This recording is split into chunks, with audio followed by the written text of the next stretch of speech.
Towson and I will be in Pittsburgh visiting with this guy who has been the AP writer for all things sports in Pittsburgh. Little Pirates, little Steelers, little Penguins from time to time. We mix it up. But don't let that fool you. He's not one of them. He's one of us. He's from Maryland. We welcome Will Graves back on, one of our defending champions from the Associated Press and the AP in Pittsburgh. Of course, his work appears at WNST.net as part of our stats and our morning newspaper. Will, always a pleasure, man. This is the first time I'm coming up there in a while where I feel like the Ravens are going to win Sunday night.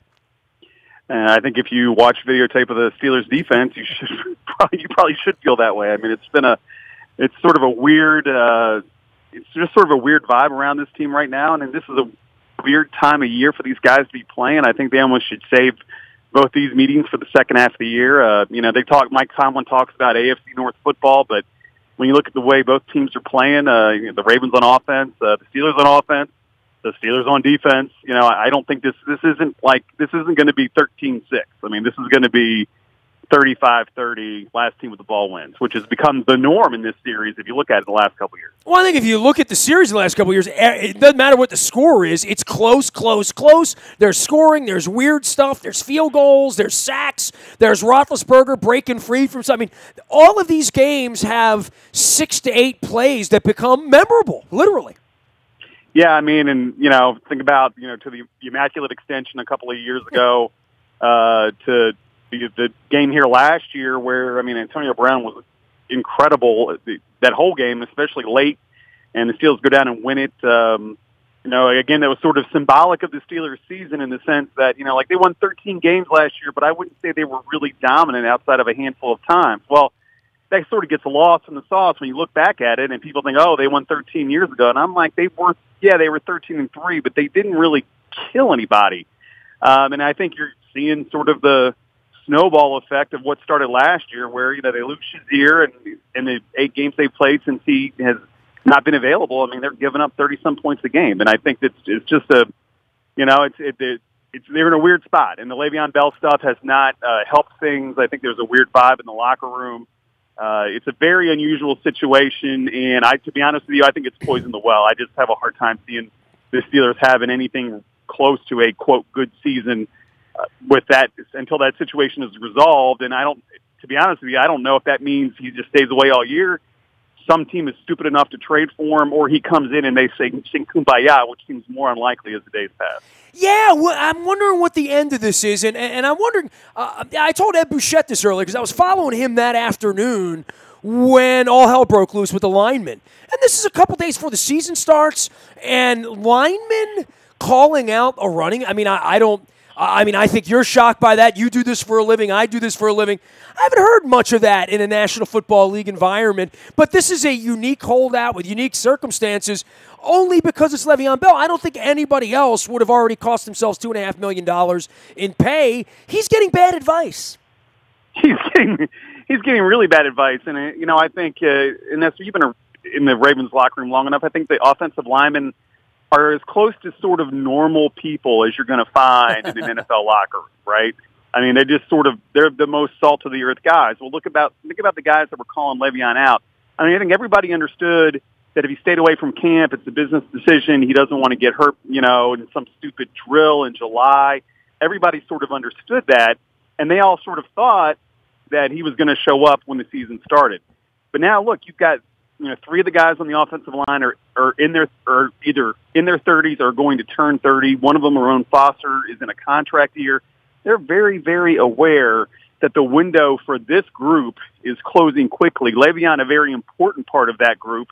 In his absence, let's be honest, affects the entire team. I mean, what do you think Ramon Foster, who was one of the guys that was very vocal about Le'Veon's absence, what is his value on the open market if this team goes, let's say, 7-8-1, 8-7-1, and doesn't make the playoffs, and now he's 32, 33, with an offense that's playing for an offensive line that wasn't as good as it was last year, only because it doesn't have one of the best running backs in football behind it and didn't win a Super Bowl. Whereas opposed to if Le'Veon shows up, they win a Super Bowl, and Ramon is going to find work at 33. I think his odds are better if he's coming off a Super Bowl win. I think that's it's team mentality, but it's also those guys understanding, hey, my personal window to have success in this league is running out, and Le'Veon's a part of that, and now he's being selfish. And I think that was a real factor in those guys reaching out and sort of venting that day. And well, when you cost the team, it's a team game, right? Like, so if you are perceived as hurting the team in whatever way, it is greatly frowned upon in an organization where it's incumbent upon everyone, and certainly Tomlin starting at the top, that everybody's pulling the rope the same way. Yeah, and I think part of the thing too was Le'Veon had a good, up until September 5th. By my understanding, he seemed to have a good relationship with everybody in that room, including the media. I mean, he is a guy who has been available. I find him to be pretty smart and personable guy who likes to talk about things that aren't strictly related to just, hey, how do you beat the Ravens or whatever. And the fact that there was no real game plan, he didn't even give some of the guys he was closest to a heads up on what his plans are. And I'm not even sure he knows what his plans are at this point. I just think that is, for a team that likes to build itself as a family, that was viewed as a betrayal, and I do not see how it's recoverable. Will Graves is here. He writes for the Associated Press up in Pittsburgh. He's been our friend for a number of years. Always give us a little bit of time. You can find him out on Twitter at Will Graves AP. He is with the Associated Press. And by the way, I love the picture of your kid with the Clemente jersey on. I was wearing my Clemente shirt earlier today. I've taken it off because it's Pittsburgh week, but I always have respect for Robbie up there. Let's talk about players and legends and I can't believe all these years later we're still talking about Roethlisberger and Breeze and Brady. It feels like at this point with the amount of money and the wear and tear and all that, these guys would be going the other way. But clearly Roethlisberger's a different cat, right? I mean, and still playing at as high a level as we've ever seen him play. Well, I mean, let's not go too far. I mean, he turned the ball over 5 times, the opener against the Browns. But I think a couple of things were at play there. I mean, the weather wasn't good. He hadn't thrown that much in the preseason, and the Browns' defense is actually good. And I think we can look at that. And whatever happens with Baker Mayfield on that side of the ball, I feel comfortable in saying that the Browns' defense is a top 10 defense in the league. So he looked very mortal, and probably was the reason, to be honest with you, that they lost that game. But he's also been lights out the last couple weeks, and really the first half against the Bucs was as good as I have seen him. And I've seen him throw 6 touchdowns a few times and for 500 yards a few times. So he looks very comfortable. I think this is sort of what he wanted. He's got, Todd Haley is gone. He's got Randy Fichtner, his buddy, as the offensive coordinator. He and Randy are very much have a good rapport, have a good idea of what they want. And Ben has sort of a lot of leeway to kind of do as he pleases with his RPO action and some of the stuff that he does. And he looks, I don't want to say quick, but he looks, every year it's, Ben's in better shape, he looks in better shape. I mean, if you saw the end of the Kansas City game, that touchdown run, that diving, play at the goal line, he does not make that play last year. There's zero chance that he has not even the quickness. I'd say the old man giddy up to get to the corner there. So he is back to being a little bit of Ben being Ben. He's extending some plays. I mean, we can talk about the play to Vance McDonald, down the sideline where he basically pushed poor Chris Conte to the other end of the earth with the stiff arm. But the reality is, there were a couple of plays. There was a 12-yard completion on 3rd and 10 to McDonald where Ben basically stepped up and there were 2 bucks right in between McDonald, and Ben just literally flipped it on a rope into McDonald made a sliding catch, and that is just something that, it's a small play, but those are the plays that he's making all the time. And so, can he keep going? Yeah, I think it sort of depends on, he's also 1 hit away. He missed some time a couple weeks ago with some elbow stuff. He missed a couple of days of practice that he threw for whatever he threw for against the Chiefs. So I don't know.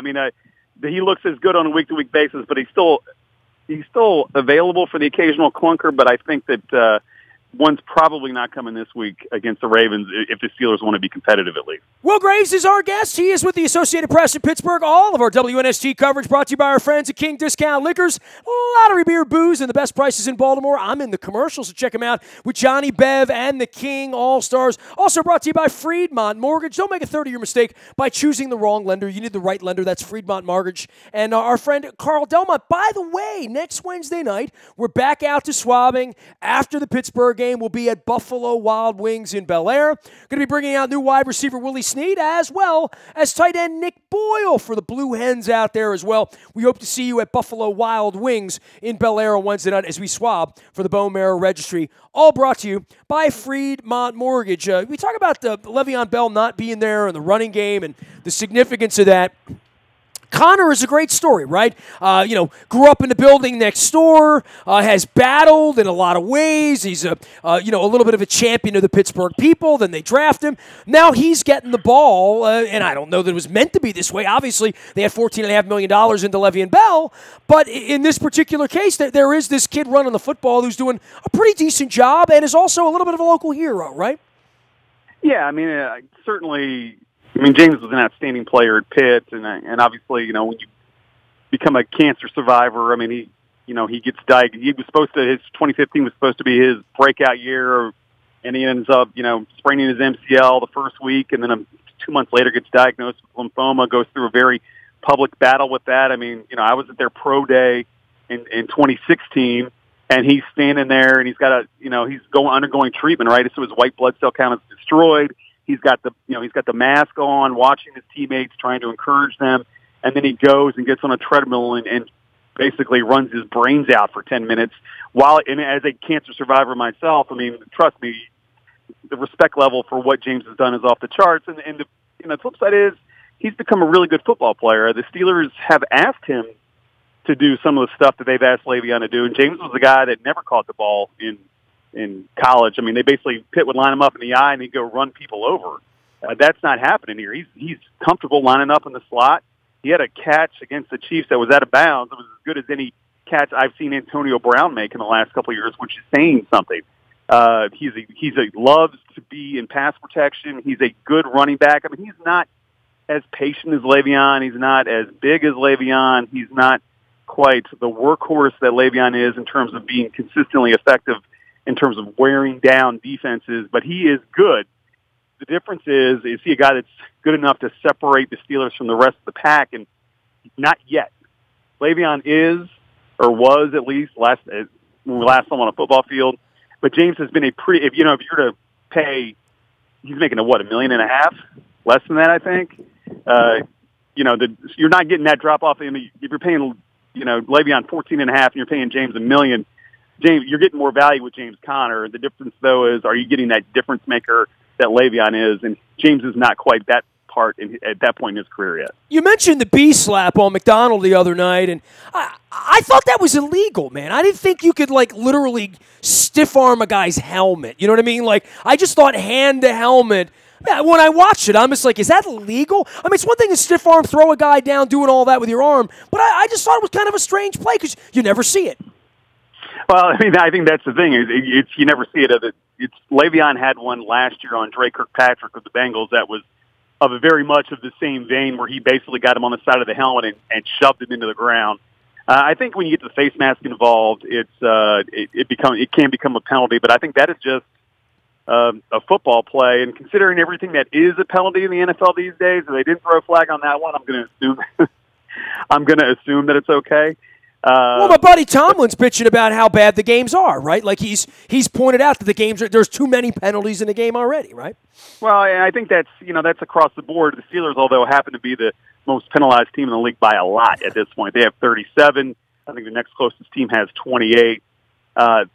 Historically, though, I've written stories each of the last 3 or 4 years where they have these problems in September, and then they finish up in the middle of the pack in terms of penalty yardage. I do wonder how the officiating approach is if that's going to ease up, if the commissioner's getting heat because the games are taking too long, that nobody wants to watch a flag fest. It is pretty funny, though. Roethlisberger spoke talking about the Ravens this week and was talking about, somebody mentioned him against the Buccaneers. I mean, Gerald McCoy, as McCoy is coming in to rough him, apologizes on the way. Ben was asked, hey, has a Raven ever apologized to you? And he said the Ravens are not in the business of apologizing, and he sort of laughed. While then going on to talk about the great respect he has for Suggs. But yeah, I mean, I talked to David DeCastro, and the great guard for the Steelers who's missed last week. He was on the sideline during the game because he's got a fractured right hand, and he was like, I wouldn't want to stand there and watch that. He's like, they're paying me to stand there, and I love the game, and I love my teammates, so I'm engaged. But if I'm sitting at home, I mean, there are 2-3 minutes between plays because they got to figure out which flag they're going to take. That's a problem. Now, is the problem the players, the coaching? Is it the league? I don't know. I know. I'll tell you this. I mean, it was hard for some people to stay awake, even in the first half of that game, because there's no rhythm anymore. So that's a problem for the league to look at. Well, I was going to say, we all love football. We all want it to be better. I've always been a big guy for getting the call right. But at this point, and I know we talked to Harbaugh about this on Wednesday, I don't know how you coach it when you can't even understand it. When it can't be defined, how do you coach it? Right, and I asked Tomlin basically the same thing, specifically when it comes to the roughing the passer stuff, because everything else is sort of self-explanatory. If you do an illegal shift, you can look at it on film. If you hold a guy, you grab a face mask, a block in the back during practice, you can break it down and say, hey, this is not how we do it, this is how we do it. You can't practice the roughing stuff. You can't. I mean, that is an instinctual play that happens at 100% speed, plays that you're not going to do in practice. You're not going to, quarterbacks wear non-contact jerseys for a reason. So these defensive players basically have to figure out in a split second, well, is this legal or not? And they're doing things that were legal a year ago and basically their entire football lives up until this preseason started, and now they've got to find a way to fix it in the moment. And that's a really hard thing to do when you've been doing this since Clay Matthews is 30 years old? He's 32. He's been playing this game 20, 25 years, and now he's been told he's got to change. That's tough. That's really tough for players, and it's tough for coaches because they don't know what one officiating crew is going to do over another. So, well, like the other night, I saw Matt Stafford get rid of the ball. I saw Roethlisberger do this too the other day, where somebody's wrapped around his ankles. And I'm thinking to myself, well, if you can't hit him low, which you're not allowed to, right? You're not allowed to go at a guy's knees. You can't hit him high. You can't land on him. I mean, just put a flag on him, and when we pull the flag, the play's over. I don't know what else to say. But in the case of Roethlisberger, specifically, in his career against the Ravens alone, twice a year, 3 times sometimes, my God, there's got to be 50 circumstances where somebody had their hand on him. Once a game over the last 15 years, we probably played you guys 35 times, somebody had him that in the grass might be the call if the quarterback was Doug Flutie, right? But it's not. And Roethlisberger shakes it off, pushes off, and slits your throat, makes a 30-yard play. It's specifically harder for Roethlisberger, for guys like him who are bigger, that keep the play away, that, as Harbaugh said, you don't just arm tackle Ben Roethlisberger. You don't do it without your body. You don't do it without force. And that's football. And I don't know how something's going to happen Sunday night. You watch, right? Yeah, to be fair to Ben, he has said that he thinks the rules have gone maybe a little bit too far. He's had 3 roughing the passer calls against him in 3 weeks, and I think he was joking, but he might not have been. That he may have had 3 roughing the passer calls against him in the last 10 years. Part of that's because the referees look at him as such a big guy and think, oh well, it really takes a lot to get to kind of do something illegal to him versus, as you pointed out, a smaller quarterback like a Flutie or maybe a Drew Brees or whatever. So. It's a weird time for the game. It's a weird time, but if you're trying to legislate it to make it safer, then this is what has to happen. Maybe we'll look back in a year and, everybody will sort of figure things out. The one thing I don't understand is, these guys, why not just knock them down? Why hit them and drive them into the turf? I think about Matthew's play against the Redskins on Sunday. He could have taken Alex Smith out by shoving him to the ground just as easily as he could have, putting what I thought looked like a pretty textbook play where he basically hits him in the chest and drives into the turf. Maybe that's the action that they have to take, where they basically just try to knock guys down instead of trying to tackle them. So I don't know. And I know there's a conference call scheduled with the competition committee coming up in the near future to sort of address that.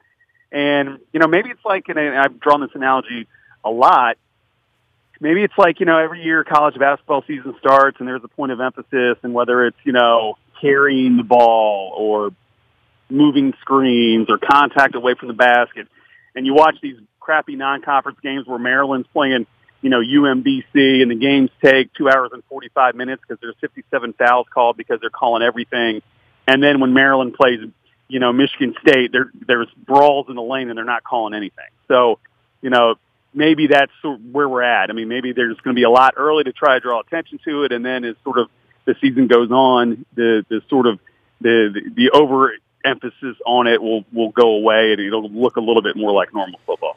Will Graves is our pal up in Pittsburgh at the Associated Press. You can follow him at Will Graves AP, as well as at WNST.net. All of our WNST programming brought to you by Charles Nisanoff & Sons. Since 1923, true love comes in all shapes and sizes, and there's something for everyone's budget at Charles Nisanoff & Sons.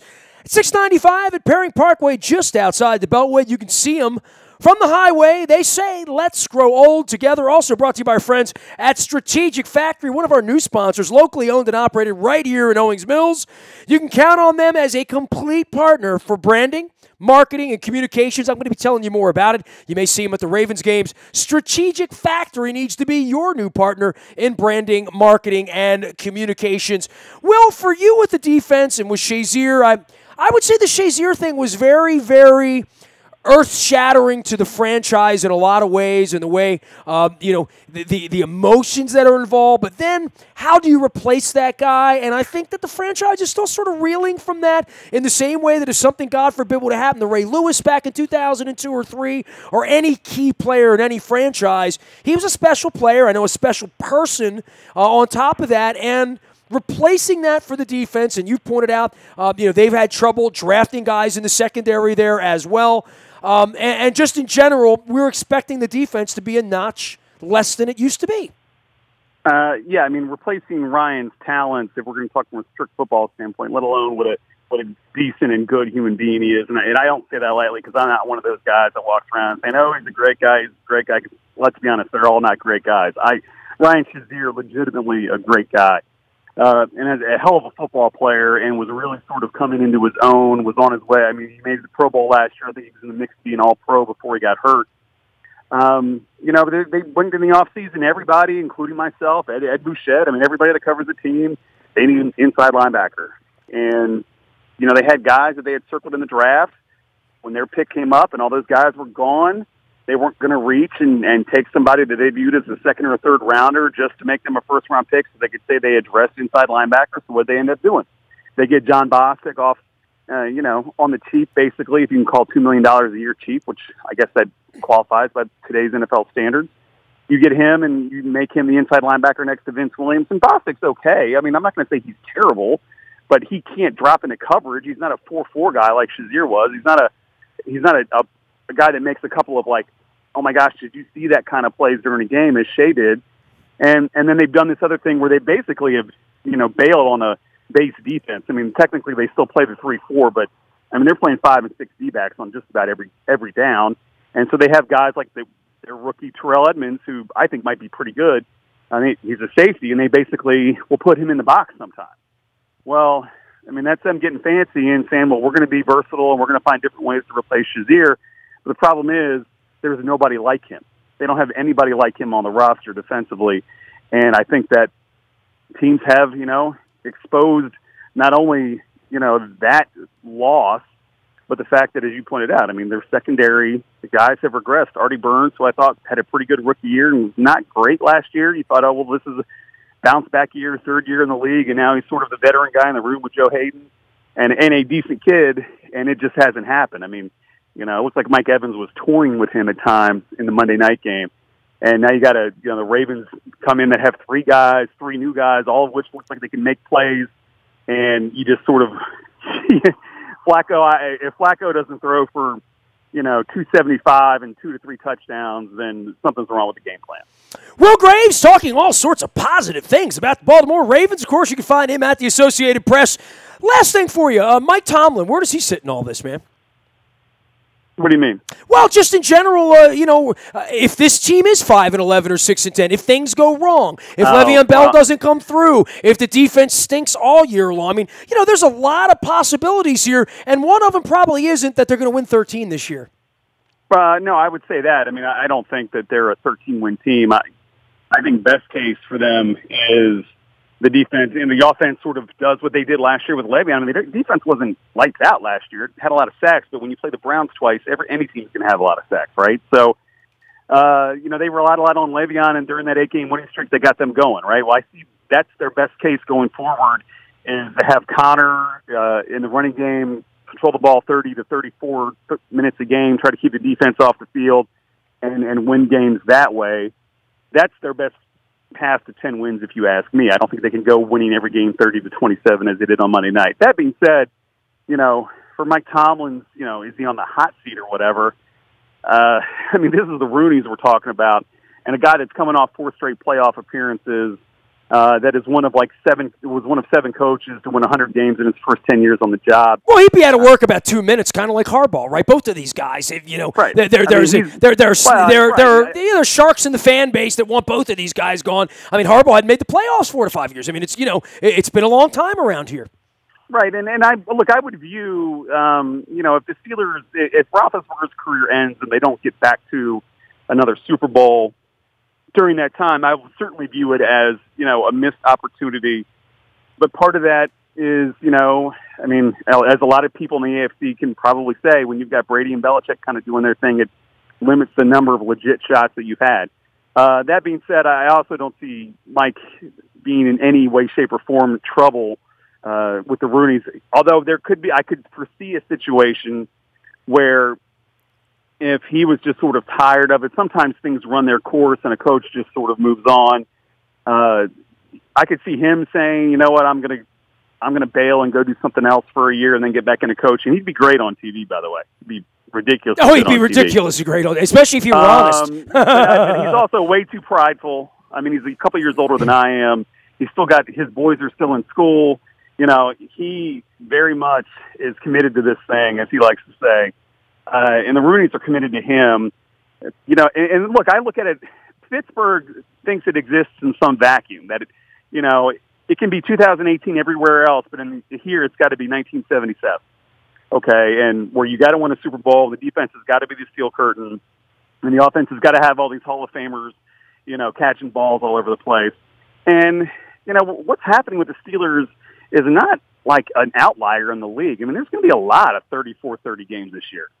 There's going to be, that's just the way that it's going.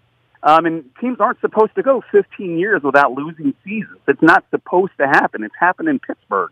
It's happened in New England, and that's basically it.